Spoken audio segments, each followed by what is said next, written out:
Welcome back to my YouTube channel the Prati English institute में आप सभी का स्वागत है। आज की इस वीडियो में हम लोग बहुत ही इंटरेस्टिंग चीज पढ़ने वाले हैं इंग्लिश ग्रामर से रिलेटेड मॉडल वर्ब्स। आप जैसे देख सकते हैं कि मैंने आज के वीडियो में क्या आपको बताने वाला हूं। जैसे मॉडल वर्ब्स में हम लोग क्या पढ़ेंगे, हैविंग टू और विल हैव टू। इससे पहले मैंने हैज टू, हैव टू और हैड टू को बता दिया है। अगर आपके माइंड में ये क्वेश्चन उठ रहा होगा कि सर डायरेक्ट आप हैविंग टू और विल हैव टू से स्टार्ट क्यों कर रहे हैं, तो इसके पहले मैंने एक वीडियो बनाया था जिसमें हमने बहुत ही डिटेल में डिस्कस किया था हैज टू, हैव टू और हैड टू का। अगर आपने अभी तक उस वीडियो को नहीं देखा है तो आप जाकर उसको देख लीजिए, उसका लिंक आपको डिस्क्रिप्शन में मिल जाएगा, जाकर चेकआउट कर सकते हैं और आप डिटेल में देख सकते हैं। उससे पहले एक चीज़ और मैं आपको बता दूं कि having to will have to का जो पार्ट है ना, वो उसी का पार्ट है जो मैंने पहले वीडियो में डिस्कस कर लिया है। लेकिन कुछ वीडियो लंबा हो जाने की वजह से मैंने इसको अलग सेपरेट में बनाना पड़ा। तो आज हम लोग क्या देखने वाले हैं, देखो मॉडल वर्ब्स में हैविंग टू विल हैव को यूज देखेंगे, जो कि प्रेजेंट कंटिन्यूअस और फ्यूचर एंड फ्यूचर से रिलेटेड रहेगा। तो आपको पता होगा कि यहाँ पर आपको बहुत सारी चीज़ें दिखाई दे रहा होगा। जैसे कि आपको क्या दिखाई दे रहा है कि कुछ चीज़ हिंदी में लिखा है, कुछ चीज़ इंग्लिश में लिखा है। आपको कुछ समझना नहीं है, बस आप वीडियो के एंड तक बने रहिए और अभी हम आपको सारे चीज़ों को एक एक करके समझा देंगे कायदे से और डिटेल में। तो सबसे पहले आपको ये बताना चाहता हूँ कि आपने अभी तक सब्सक्राइब नहीं किया मेरे चैनल को तो कर लीजिए, क्योंकि ये आपका काम है और हमारा जो काम है वो तो हम करने जा रहे हैं। तो आपको पहले सब्सक्राइब करना पड़ेगा, शेयर करना पड़ेगा और लाइक करना पड़ेगा। तो चलिए वीडियो को स्टार्ट करते हैं और समझते हैं कि हैविंग टू और विल हैव टू का यूज क्या होता है। और इसकी जो हिंदी होती है ना, सबसे ज़्यादा प्रॉब्लम होता है हिंदी, कि इसको हिंदी में क्या निकलेगा, मतलब विल हैव टू और हैविंग टू का हिंदी क्या होगा। तो देखो मैंने यहाँ पर कुछ चीज़ें इंग्लिश में भी लिख दिया है और हिंदी में भी लिख दिया है। अगर आपको कन्फ्यूजन होता है तो मैंने यहाँ पर कुछ चीज़ें इंग्लिश में भी लिखा है, कुछ चीज़ें हिंदी में भी लिखा है। अगर आप कोई भी सेंटेंस बोलते हैं और उस सेंटेंस के at the end of the sentences, यानी कि मैंने यहाँ पर लिख दिया है कि the end of the sentences, आपको कुछ ऐसे चीज़ों को देखना पड़ता है। जैसे उसमें आता है पढ़ रहा, पढ़ रहा था या ना पढ़ रहा था। इसका क्या मतलब होता है कि जैसे आपको एक सेंटेंस बोलना है कि मुझे काम करना पड़ रहा है। आपने क्या नोटिस किया, करना पड़ रहा है, यानी कि ना पढ़ रहा है, आ रहा है ना। और दूसरे में क्या पड़ रहा है, पास्ट में अगर हम बोलेंगे इसी सेंटेंस को तो कैसे बोलेंगे, मुझे चाय बनाना पड़ रहा था, यानी कि उसमें भी वही चीज़ आ रहा है ना, पढ़ रहा था और पढ़ रहा था। और लास्ट में क्या आया, ना। यानी कि ना एक ऐसा लेटर्स होता है जो हमेशा लगा रहता है इसमें, ठीक है। तो वर्ब के अकॉर्डिंग ये चेंज होता रहता है, इसीलिए मैंने यहाँ पर लिख दिया ना पढ़ रहा था या ना पढ़ रहा है। और दूसरा होता है विल हैव टू, ये फ्यूचर के बारे में इंडिकेट करता है। फ्यूचर में जैसे होगा ना पड़ेगा, जैसे आपको काम करना पड़ेगा, ना पड़ेगा आया ना, नोटिस करते रहिए। आपको चाय बनाना पड़ेगा, आपको इंग्लिश बोलना पड़ेगा, आपको बाजार जाना पड़ेगा, बार बार ना पड़ेगा आ रहा है। यानी कि अगर इस सेंटेंस को आपको इंग्लिश में बोलना है तो आप कैसे ट्राई करेंगे, बहुत ही इजी ट्रिक होता है इसको। Having to will have to का यूज करके आप कोई भी सेंटेंस बोल सकते हैं जिसमें आपको मजबूरी एक्सप्रेस करना हो। इंग्लिश में क्या होता है, मजबूरी, कुछ चीज़ें मजबूरी एक्सप्रेस करने के लिए हम विल हैव टू का यूज और हैविंग टू का और हैज टू, हैव टू और हैड टू, इन सारे मॉडल वर्ब्स का यूज करके हम अपना एक्सप्रेस कर सकते हैं क्या, मजबूरी और कुछ ऑब्लिगेशन भी।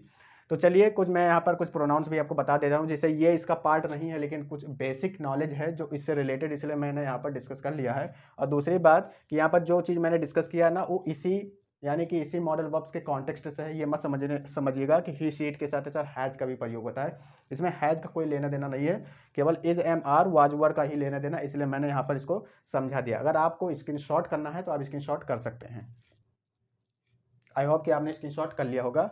अब देखो फॉर प्रेजेंट टेंस में, अगर प्रेजेंट टेंस में आपको आई, यू, वी, दे, अगर इन सारी चीज़ों का यूज करना है तो अगर आई का यूज करना है तो आई के साथ आपको पता होगा कि आई के साथ में एम का प्रयोग होता है। यू, वी, दे का और नेम्स कोई बहुवचन है तो उसके साथ में आपको आर का प्रयोग करना पड़ेगा। तो ऐसे ही आप समझ सकते हैं। पास्ट में भी देखिए ही, शी, इट, यानी कि अगर सिंगुलर प्रोनाउंस है तो उसके साथ में वाज का प्रयोग होता है हमेशा। और अगर वी, यू, दे और नेम्स, यानी कि बहुत सारे अगर नेम्स हैं उसमें तो उसके साथ में वर का प्रयोग होता है। सबसे ज़्यादा इंपॉर्टेंट चीज़ होता है फ्यूचर में। फ्यूचर में विल का प्रयोग सारे प्रोनाउंस और सारे नेम्स के साथ होता है, तो आपको इससे कंफ्यूज नहीं होना है। तो ये था कुछ बेसिक नॉलेज जो मैंने यहाँ पर लिख दिया और आपको समझा दिया। अब आइए इसके कुछ एग्जाम्पल्स देखते हैं, क्योंकि एग्जाम्पल्स के तौर पर हम आपको समझाएंगे तो आपको क्लियरली समझ में आ जाएगा। तो चलिए एग्जाम्पल्स के, आइए अब समझते हैं कुछ प्रेजेंट टेंस से रिलेटेड इस प्रकार के सेंटेंसेज, जैसे हैविंग टू का यूज करके। जैसे अभी तक हम लोगों ने क्या पढ़ा कि किसके साथ क्या यूज होता है, हैविंग टू का क्या मतलब होता है। अब इसके कुछ एग्जांपल्स देख लेते हैं कि जैसे आपको हिंदी में कुछ सेंटेंस दिया गया है और आपको कुछ उसका इंग्लिश भी। तो देखो पहले सेंटेंस में दिया गया कि उसे रोज मंदिर जाना पड़ रहा है। इस सेंटेंस से आपको ये पता लग रहा होगा कि या तो उसकी नेसेसिटी है या तो उसका ऑब्लिगेशन होगा, या तो उसका कुछ कर्तव्य होगा, और या तो उसकी मजबूरी होगी। तो मजबूरी जब हमको प्रकट करना होता है, शो करना होता है, तो हम लोग हैविंग टू का ही यूज़ करते हैं, वो भी कंटिन्यूअस में। तो प्रेजेंट टेंस के 4 एग्जाम्पल्स आपको मैंने दिया, कुछ असर्टिव है, नेगेटिव भी है, और कुछ इंट्रोगेटिव और इंट्रोगेटिव नेगेटिव भी है। तो पहले देख लेते हैं उसका कि इसका इंग्लिश कैसे बनेगा। हैविंग टू को हमेशा एक बार और याद रखें स्टूडेंट्स, हैविंग टू हमेशा कंबाइंड ही रहेगा। हैविंग और टू के बीच में कोई भी नेसेसरी वर्ड या अननेसेसरी वर्ड नहीं आएगा। इसीलिए देखो मैंने यहाँ पर लिखा हैविंग टू, ये हमेशा साथ में ही रहता है। उसके आगे बाकी आपको जो लगाना जो आप लगा सकते हैं, लेकिन वो हमेशा साथ में ही रहेगा। तो पहले देखो, उसे रोज मंदिर जाना पड़ रहा है, तो he is having to go to temple daily. सारे स्ट्रक्चर्स वैसे ही हैं जैसे प्रेजेंट कंटिन्यूअस टेंस में होता है। और एक प्रकार का देखा जाए तो ये प्रेजेंट कंटिन्यूअस टेंस ही है, क्योंकि इसमें हैविंग टू केवल लग गया स्ट्रक्चर, बाकी सारे के सारे फ्रेम और पैटर्न्स वही वाले हैं जो हम लोग टेंस में पढ़ते हैं। अगर आपको टेंस नहीं आता है तो कमेंट सेक्शन में लिख कर बताइए, हम आपको टेंस पर पूरा डिटेल वीडियो बना कर देंगे। नेक्स्ट वाला क्या है, हमें अंग्रेजी नहीं बोलना पड़ा। देखो ये नेगेटिव है, और नेगेटिव में भी आपको कुछ नहीं करना है, हैविंग टू सेम रहेगा, बस नॉट बढ़ा देना है बस। वी आर नॉट क्या, हैविंग टू स्पीक इंग्लिश, हमको इंग्लिश नहीं बोलना पड़ रहा है।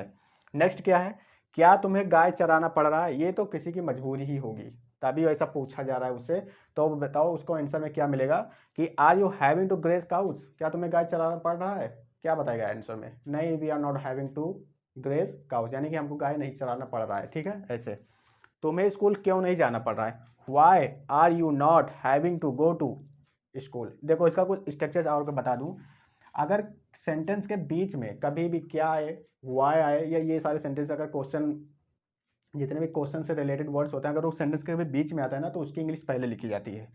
सबसे ज़्यादा इंपॉर्टेंट चीज़ ये होता है कि कभी भी सेंटेंस अगर क्या से स्टार्ट होता है, किससे, क्या से, तो क्या की अंग्रेजी वाट कभी नहीं लगाएंगे। आपको ये बता दे, देखो यहाँ पर क्या लिखा है, क्या, और क्या हमेशा सेंटेंस के पहले आ गया, यहाँ पर तो सेंटेंस के पहले ही आया, इसलिए इसकी इंग्लिश यहाँ पर नहीं लिखी गई है। ठीक, तो ये था कुछ प्रेजेंट टेंस। अब देखते हैं कुछ पास्ट टेंस वाला। अब आइए देखते हैं कुछ पास्ट टेंस। देखो पास्ट टेंस में भी वही हैविंग टू का प्रयोग, बाकी सारे सेंटेंस सारे फ्रेम कुछ वैसे ही हैं जैसे आप प्रेजेंट परफेक्ट कंटिन्यू यानी कि प्रेजेंट टेंस में और पास्ट टेंस के कंटिन्यूअस फॉर्म में पढ़ते थे, सेम वैसे ही सब कुछ है। बस इसमें हैविंग टू का यूज करके कैसे सेंटेंस हमको आसानी से बनाते हैं। देखो देखो, हमें नहाना पड़ रहा था, देखो नहाना पड़ना या जैसे हम लोग रोज नहा रहे थे इसमें, और हमको रोज नहाना पड़ रहा था इसमें, इन दोनों में कुछ डिफरेंस है। देखो क्या डिफरेंस है, we were having to take bath, यानी कि इसमें कोई या तो आपकी मजबूरी होगी और या तो आपका ये कोई ऑब्लिगेशन है, नेसेसिटी है। तो इसको अगर हम इस प्रकार से सेंटेंस बनाते हैं तो हमको इसमें हैविंग टू का यूज करना पड़ता है, ना कि इस तरह के we were taking a bath, मतलब हम लोग रोज नहा रहे थे या हम लोग रोज नहाते हैं। तो इन समय बहुत ज़्यादा डिफरेंस होता है। इसमें हैविंग टू का यूज करके हमको ऑब्लिगेशन या मजबूरी या कंपल्सन को शो कर सकते हैं बड़े आसानी से। नेक्स्ट सेंटेंस क्या है, बच्चों को स्कूल जाना पड़ा था। देखो बच्चे हैं तो स्कूल जाने में थोड़ा सा आनाकानी करते ही हैं, तो उनकी मजबूरी होता है स्कूल जाना, इसलिए यहाँ पर मैंने सेंटेंस क्या लिखा, स्कूल जाना पड़ रहा था, यानी कि पास्ट टेंस में है। और पास्ट टेंस में हमको हैविंग टू का यूज़ करना ही करना है, कुछ करना नहीं है, बस ये है कि हमको वाज और वर का यूज़ करना पड़ेगा। तो मेरा जो चिल्ड्रेन है ना, वो बहुवचन है, और मैंने भी बताया था कि जब बहुत सारे नाम हो या प्लूरल नाउन्स हो या प्रोनाउंस हो तो उसके साथ हमको वर का यूज़ करना पड़ता है। तो यहाँ पर लिख दिया था children were having to go to school, बच्चों को स्कूल जाना पड़ रहा था, तो the children were having to go to school. Next क्या है, क्या उसे रोज रोना पड़ रहा था। अब देखो, was he having to weave every day, same sentence, कुछ करना नहीं है, इसमें क्या स्टार्ट हुआ इसलिए वहां पर क्या होगा, पहले हेल्पिंग वर्ब यानी कि जो हमारी सहायक क्रिया होती है उसको पहले रख दिया जाता है, तो वो सेंटेंस का जो हिंदी निकलेगा वो क्या से स्टार्ट होगा। अंटोनियो को इंग्लिश क्यों नहीं बोला, देखो ये नेगेटिव है, इसको भी आप नेगेटिव बना सकते हैं। देखो अगर इसको आप नेगेटिव बनाना है तो कैसे करेंगे, बच्चों को स्कूल नहीं जाना पड़ रहा था, तो अगर स्कूल की जगह अगर नहीं लिख देंगे तो यहाँ पर अगर चिल्ड्रेन वर, यहाँ पर भी आप नॉट बढ़ा सकते हैं, तो ये आपका नेगेटिव बन गया। आपको नेगेटिव बनाने के लिए क्या करना पड़ता है, हमेशा जो यानी सब्जेक्ट होता है उसके बगल में अगर आप नॉट लगा देते हैं तो वो सेंटेंस आपका नेगेटिव में चेंज हो जाता है। इसमें देखो अंटोनियो को इंग्लिश क्यों नहीं बोलना पड़ता था, देखो क्यों नहीं, इसमें जो क्यों आया ना सेंटेंस के इन द मिडिल आया है, तो यानी कि इसको हमको इंग्लिश लिखना पड़ेगा, तो इसकी इंग्लिश हम लोग पहले लिखेंगे, वाई वॉज अंटोनियो, अंटोनियो को एक नेम है, not having to speak English, right. तो इसको हम आसानी से समझ सकते हैं कि अंटोनियो को इंग्लिश क्यों नहीं बोलना पड़ रहा था, यानी कि हो सकता है उसकी मजबूरी हो, या हो सकता है उसका मजबूरी हो, या हो सकता है कोई उसकी नेसेसिटी ऑब्लिगेशन हो। तो वहाँ पर जो सेंटेंस बना वो किस में बना, इंट्रोगेटिव नेगेटिव में, वो भी पास्ट के। तो why was Antonio not having to speak English. अब ये था हमारा प्रेजेंट और पास्ट का। अब आगे देखते हैं हम लोग फ्यूचर का। आइए कुछ फ्यूचर टेंस के अकॉर्डिंग भी समझ लेते हैं कि अगर having a will have to का यूज हम फ्यूचर में कैसे करते हैं। तो देखो, उसे मुझसे मिलना पड़ेगा। अब देखो यहाँ पर मजबूरी होगा, ऑब्लिगेशन होगा, नेसेसिटी होगा, ठीक। और हिंदी में अगर पड़ेगा आता है तो आपको मैंने शुरू के in the beginning of the video ही बता दिया था कि अगर सेंटेंस के एंड में पड़ेगा आता है तो आपको विल हैव टू का यूज करना पड़ेगा, ठीक है। तो देखो, उसे मुझसे मिलना पड़ेगा, तो इसको कैसे इंग्लिश में बोलना है, he will have to meet me. देखो, हैव टू का प्रयोग करना पड़ेगा और उसके साथ आपको विल का यूज करना पड़ेगा, और विल के साथ में कोई भी प्रोनाउंस आप यूज कर सकते हैं, ठीक। नेक्स्ट, तुम्हें अब बर्तन नहीं धुलना पड़ेगा। देखो, you will not have to clean pots now. ऐसे आप भी स्ट्रक्चर्स का यूज करके खुद भी इंग्लिश बना सकते हैं, ठीक है। तो विल लगा दिया और हैव टू तो साथ में ही रहता है, जिसे आपको बताया था मैंने। तो will not not axillary verbs के बीच में और आपका जो हेल्पिंग वर्ब है उसके बीच में आपका नॉट आ गया तो नेगेटिव बन गया, ठीक है। नेक्स्ट, क्या रमेश को दिल्ली जाना पड़ेगा? Of course, will Ramesh have to go to Delhi?